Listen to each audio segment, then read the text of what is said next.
Welcome back, my friends. We're at JIMTOF. We're stepping into the future. I got Peter with me. Now, I am a big fan of lasers. I am a big fan of Star Wars. I'm still waiting for one of you amazing people out there to make me a lightsaber, but we're getting darn closer because we have a laser machine right here. And if I'm talking with Peter and I'm learning about Sodic, they like to create machines that maybe we don't know exactly where it's gonna fit yet, but you guys out there with your creativity are gonna let us know where it fits, and that's why they're building. You ever seen that movie? If you build it, they will come. That's what this laser machine is all about, Peter. We can actually do so much on this machine, but we're still figuring out its best uses. We're stepping into the future. Yeah, listen, I've only seen it yesterday, and I'm thinking, hey, where's this gonna fit? But you know, that's been a process over the years with Sonic, but this is going to be the future. This is going to be where you're going to look at it and go, hey, that's a problem, I can't do that. That's the machine for me.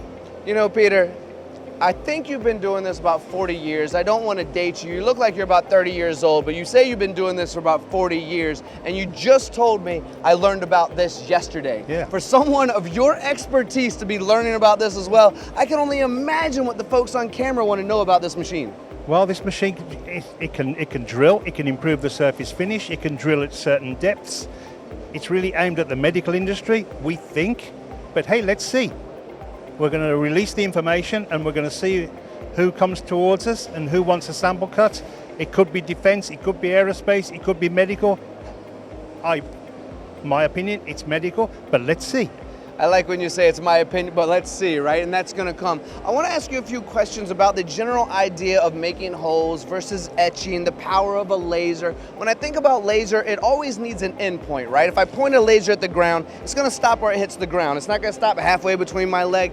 How do you inside this machine change the variation of depth to be able to do 3D etching inside of there, or maybe even punch holes? And on top of that, aren't we at 12.5 micron in diameter when it comes to precision? You're micron world here at Sodic. We are, and 12.5 microns a mile for us, let's be honest, but it's 12.5 micron in the width of the laser, and the depth is controlled by the power that we're putting into the laser and how much oscillation that we're using, so the laser actually oscillates on the material to create the surface finish or the hole that you want to require or you want to cut.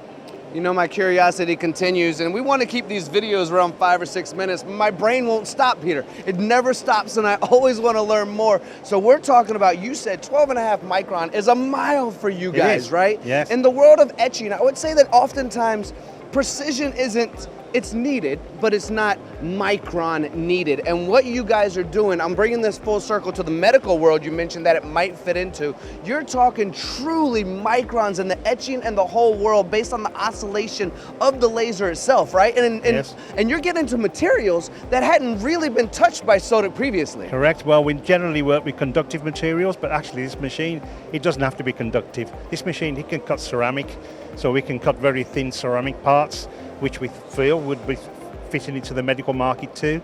And then when we talk about medical, we're thinking, well, you know what? The people have eye surgery, they have body surgery, and they all need small parts or small needles or whatever it might well be.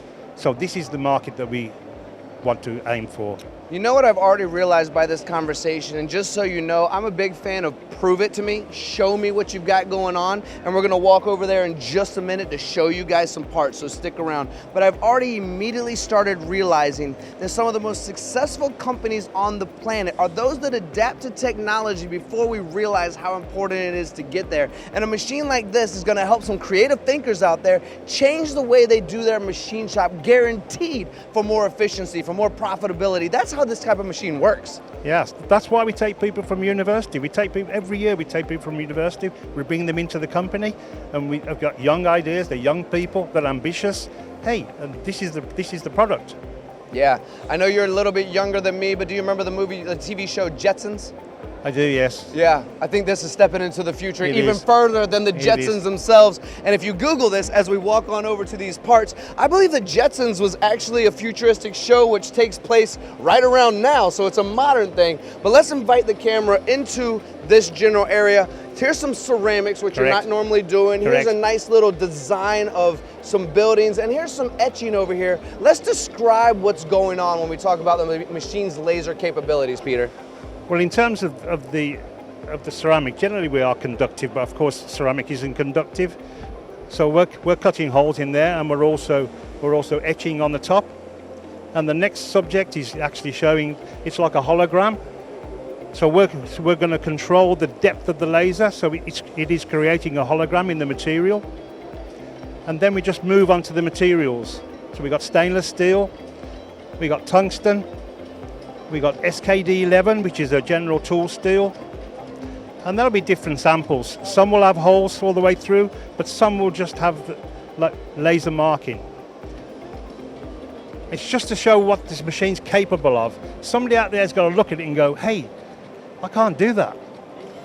How am I going to do it? But I can now. But I can now. Yeah, there's really creative people out there. I guess at the end of the day, what we're describing with this laser machine, as I look at these parts and materials and these holes and the accuracy and 12.5 micron and what's required in the medical world, some aerospace components, the fact that there are parts out there right now that'll take 30, 40, 50, 60 different areas, and then as we have people walk right through, which I don't mind at all because we're at a show and that is perfect timing, what I realize is that we're going to be able to combine operations with precision, and someone really creative out there is going to change the way their shop is done. That's what I'm learning from this conversation. That's what we want, and that's why we're here. Perfect. Again, step into the future, step into JIMTOF, step into Sodic. Absolutely the way to change your machine shop.